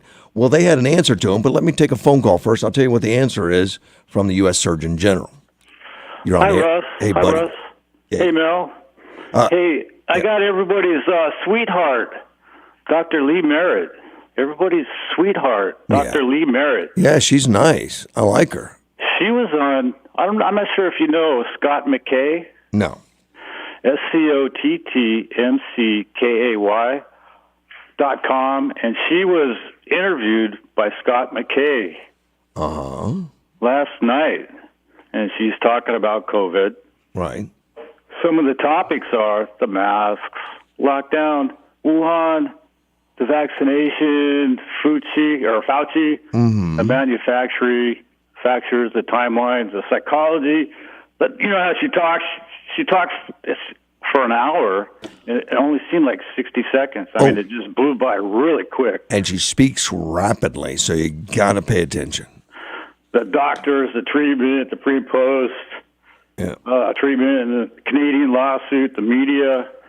So everybody, America's sweetheart, Dr. Lee Merritt, she was on Scott McKay, and his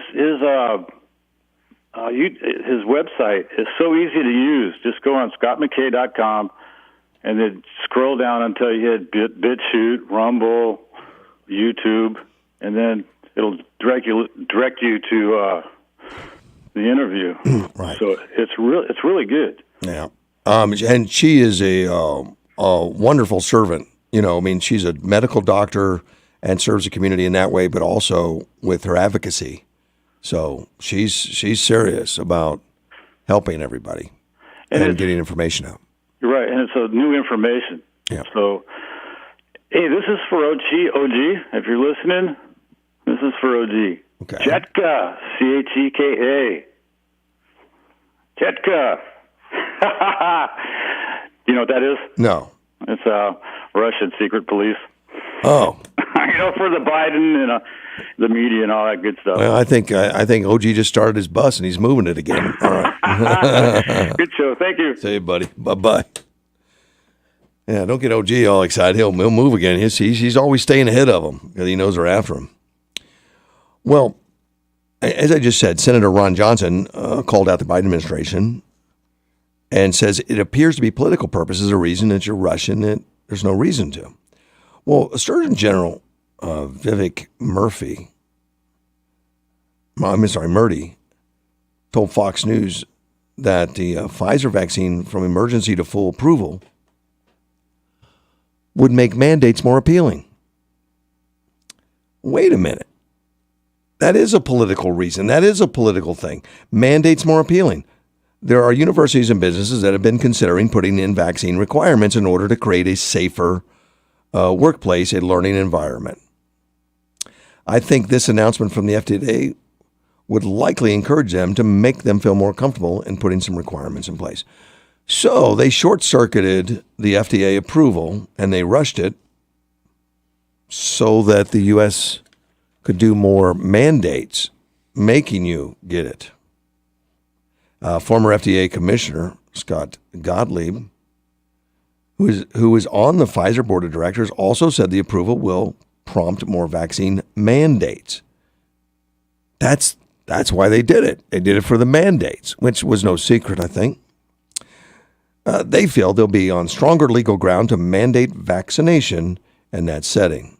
I also think there are certain consumers that have been waiting for this milestone, waiting for the full approval, and an indication the FDA is done evaluating the data sent to them, more confidence about the vaccine. Now, if they take the 5 to 10 year study and go to 5 to 10 week study, does that give us more confidence?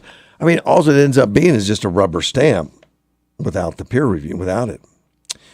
The FDA recently told the BMJ, that's a British medical journal, peer-reviewed, that it would not reconvene its vaccines and related biological products advisory committee for the final approval of the Pfizer vaccine. The agency said the committee discussed the Pfizer vaccine in general at the December 2020 meeting. So they discussed 9 months ago the vaccine before it was actually released. 9 months ago, before there was any results, before there was anybody that may have had an adverse effect or anything, they discussed it. And so they're taking that discussion in lieu of a peer review from the British Medical Journal, which I guess is pretty standard. So they're not even doing that. They've short-circuited all of it. They've shortcut everything, which is all interesting. Does that give you confidence in the vaccine now that it's got FDA approval? When they didn't do any of the FDA normal approval steps? Since April, Mr. Johnson's been raising these alarms. He also demanded transparency in the scientific review of data from the Centers for Disease Control and Prevention Vaccine Adverse Event Reporting System. That's varies. But so far, he's received little to no substantive response. Now, in this article, it's listing some of the adverse effects that we do know about. As of August 20th, 12,791 worldwide deaths over an 8-month period have been associated with the 3 COVID vaccines. So they've reported 12,791 deaths. Of the deaths, 36% or 4,632 occurred within 2 days. You take the vaccine, in 2 days you were dead. That's 4,632. Beyond the deaths, 571,831 adverse effects were reported, including 51,242 hospitalizations and 16,044 permanent disabilities. Now, this is worldwide. So you say worldwide doesn't make a difference. Yeah, but what is it, like half of the vaccines being used are all in the United States? There's whole countries out there that don't have 1% vaccinated. I mean, Some countries have a lot. I mean, the United States is not the highest percentage. I mean, I think Israel's one of the highest ones, but they only have 9 million total people. I think United States had the lion's share of all the vaccines, so I'm sure they got the lion's share of these adverse effects. Over the last year and a half, the decisions of federal health agencies have dramatically affected the lives of all Americans. The impact of these decisions have been felt in America's treatment options, employment, schools, housing, and travel in countless ways. The human toll of the social restrictions and economic devastation is incalculable. Unfortunately, your federal health agencies have not been transparent with the American people about how these life-altering decisions have been made or what science and data they have been based on. I urge you to reconsider your decision not to assemble the panels, public meetings prior to the granting of any final COVID-19 vaccine approval. Of course, that didn't happen. They did approve it. We'll be right back. AM 560. H&R Block has many options to make filing your taxes easy. Our tax pros can help you get your max refund with or without the office visit. Drop in, drop off, or a tax pro can even do your taxes virtually. Send some pics from your phone without leaving home. Just another way Block has your back. All tax situations are different. Not everyone gets a refund. So when you need a hand with your taxes, H&R Block is here for you. Drop off your taxes today at their offices in Yuma, the Foothills, or San Luis, and let their experienced tax professionals help get your taxes won. Arizona Marketplace is Yuma's largest outdoor market, open to the public November 4th, accepting all vendor applications now. Our clients are requesting products and services like RV repair, antiques, handmade items, flowers, clothing, and more. Call now to reserve your reservations. 928-328-1088 or visit azmktholdings.com. Arizona Marketplace, 3351 South Avenue 4E. Precision of digital advertising as a marketing tool. What many early adopters are now learning is to really make the digital world work, they need to activate the marketplace with their brand first. Free over-the-air broadcast radio is the best way to activate in Yuma by combining the massive reach of radio and then adding the tactical precision of digital channels. You can give your business an unfair advantage. Learn how to make radio plus digital advertising work for you at yumaadvertising.com. Explore the great outdoors this fall with Kokopah Casino. Each drawing, you have the chance to win great outdoor prizes, cash, or rewards play. Drawings every Sunday, Wednesday, and Friday through October 29th. On October 30th, one lucky winner will ride away with a 2021 Forest River travel trailer. Earn entries daily by playing your favorite slots and table games with your rewards card. For complete rules, see the Kokopah Casino Rewards Club. Winning is just around the corner at Kokopah Casino and Resort, South Highway 95 in Somerton. Listen right here on 560 AM KBOU from 8 to 9 a.m. every Monday morning to Life, Death, and the Law, where Sean Garner and Adam Hansen discuss estate planning options. Spend Monday mornings 8 to 9 a.m. with Sean and Adam from Deason, Garner, and Hansen, and learn how you can plan your estate using a will or a trust to protect your family and secure your legacy. That's Life, Death, and the Law every Monday morning from 8 to 9. Right here on 560 AM KBOU. The Border Report brought to you by RV World, located on Gila Ridge Road. Exit Interstate 8 on Araby Road, then head west on Gila Ridge about a quarter mile. RV World, Yuma's premier recreational vehicle dealer since 1991, offering a large selection of new and used RVs. Now the wait times for passenger vehicles in the standard lanes at our selected ports of entry. Longest waits are at Calexico West, an hour and a half with 7 lanes open, and San Luis, an hour and a half with 2 lanes open. Calexico East checks in with a 45-minute wait, 2 lanes open. It's 20 minutes at Algodones with 2 lanes open. Get updated border wait times anytime at YumaDailyNews.com. Do you have slips, drips, or fitting shifts? Come see my dad, Matt, at Team Ramco Transmission. We have been a family-owned and operated business for over 25 years. We believe in honesty, professionalism, and supporting our troops. You can find us at 4701 East Gila Ridge Road, right off the interstate. So when old dependable is not so dependable, come see my family at Team Ramco Transmission. You can find us on Gila Ridge between Araby and 3E. So come in or give us a call, 928-344-5360.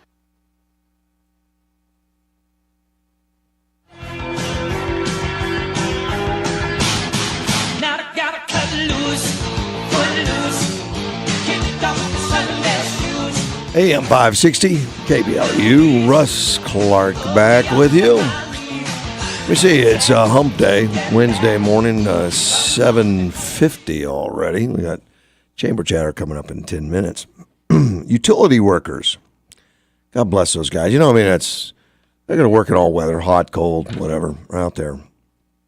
And during hurricanes. So when hurricanes happen, utility workers are out there a lot because, storm damage or whatever, there's, checking things out. And so down in Louisiana, I guess there's a lot more utility workers than normal. And Joe Biden went down there, took his motorcade and passed a bunch of them out there on Louisiana Road.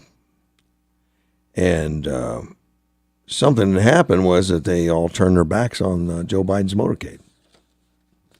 I'm sure someone's going to say it was just a coincidence. They all looked away because the sun was shining or something. No.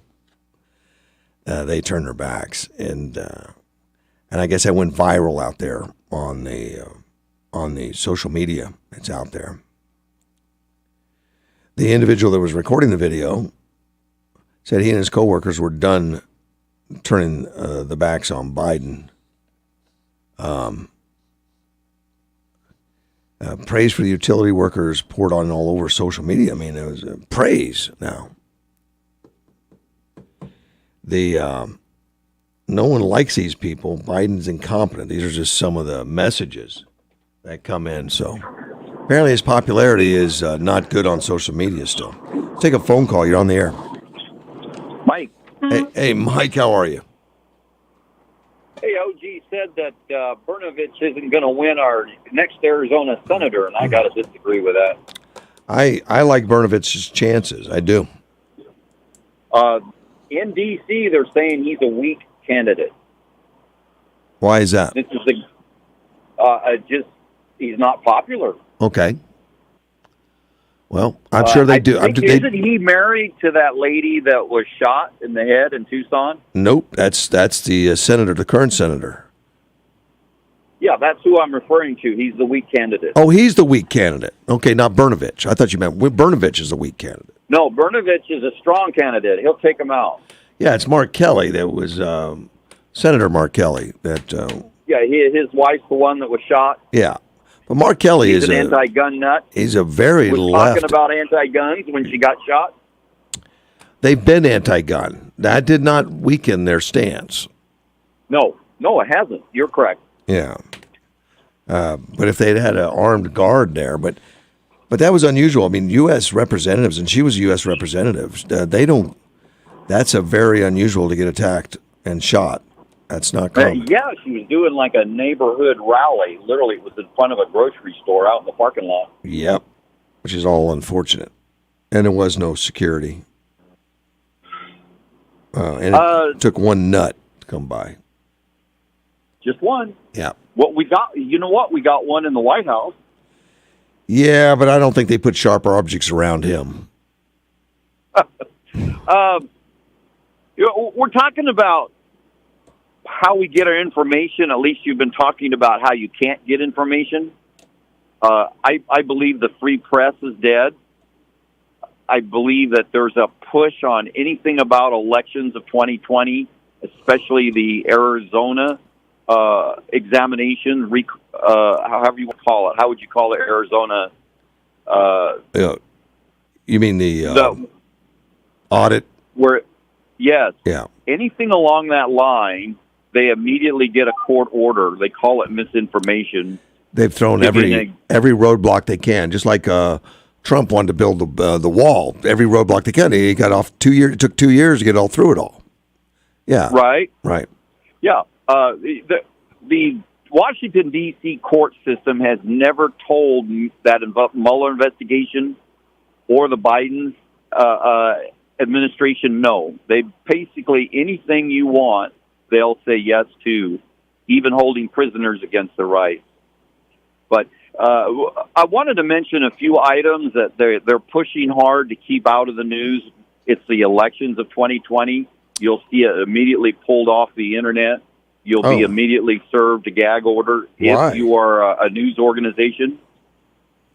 Wow. I wonder what's going on there. That's been going on several months. That's why you don't see it anywhere on the news. Another one that's a big push is, that Hunter Biden investigation or supposedly mishap. Shauna Hannity said on his radio show that he showed 2 pictures on the news, and the next day they came and showed up at his office with paperwork to take all the pictures that he had. They weren't interested in the emails. They wanted every picture. This was the very next day after he showed 2 of them. That's why you don't see any of that on the news anywhere. Yeah. Yeah, there's never been this kind of, at least as far as I know, there's never been this big a lockdown on freedom of the press. Another one is therapeutics. What's going on there in Florida, what DeSantis is doing with the therapeutics, that's a news blackout. Try finding something about that. Yeah. The other one that's happening now, you used to be able to find out what's going on in Afghanistan. Every day, as every day passes, there's less out there on the internet. There is a blackout on what's going on in Afghanistan. Like you said, it's them that are stopping the planes from landing, the Biden people. Yeah. Oh, they're not bashful about it. It's public. They'll tell you, there's rules. Even the president will tell you, like, hey, I've got to stick to the list they gave me. I'll get in trouble. So they're selecting which news people they talk to, what the questions are going to be, and what's going to be on what the press is going to cover. Yes, absolutely. Right now, we can't get anything that's going on in Panjshir Valley of Afghanistan. I'd like to know what's going on there. We can't get anything on that. Right. Because you had that vice president went down there to fight with that last pocket of resistance. See, the vice president went down to fight? The Afghan vice president. Oh, Afghan. Okay. Yeah. Then you got Karzai running around with $169 million in cash. He says he doesn't want to use a bank. He puts it in the bank. He's afraid they're going to confiscate it. Well, he's got it in cash on him. Well, I guess he's got security around him then. He does. Yeah. But we were talking about how did all these people not be found in Afghanistan? Obviously, somebody was getting paid off. Well, or our intelligence is totally inept, one way or the other. Or they're lying about it because our intelligence is good, then the politicians are lying. Well, I do believe the Taliban are correct. They are bragging that they got between 8,000 to 10,000 of their people on planes. That's only 1 in 12 into the United States. I do believe. I don't believe the exact number, but I do believe it happened. Well, I know they're still doing the vetting process. It's going to take some time. Hopefully, they can figure it all out. But something tells me they won't. Exactly. If they couldn't find them in Afghanistan, because I remember when this was going on, they said, we know they're there. We don't know where they're at. Yeah. Because they had help from the Afghan government. The Afghan government and the Taliban were actually sharing government before any of this happened. The Taliban were getting elected. Then how could our intelligence not know that? How could they not know? Well, they did know, because look at the phone call that Biden had with the president, saying, keep up appearances. Yep. And then he gets in lies to the American people. I often wondered if he had played ball with Biden, if Biden wouldn't have done something different. Maybe he would have. I don't know. Oh, yeah, he had a plan, and it was not the same plan used. If you help me, I'll help you. Biden told the president that. Well, that was the Biden plan. I'm thinking of the Trump plan. The Trump plan says, you'll do as I say or I'll bomb the hell out of you. And that's what he did. He did. I know. And then Biden says, well, Trump dealt with them first, which is true, but he also held their feet to the fire. Literally. Yeah, so difference. Hey, I'm out of time, man. I got to run. It's already the top of the hour, buddy. Take care. I'll be back tomorrow. We got Chamber Chatter coming up next. AM 560. KBLU. Someone told me long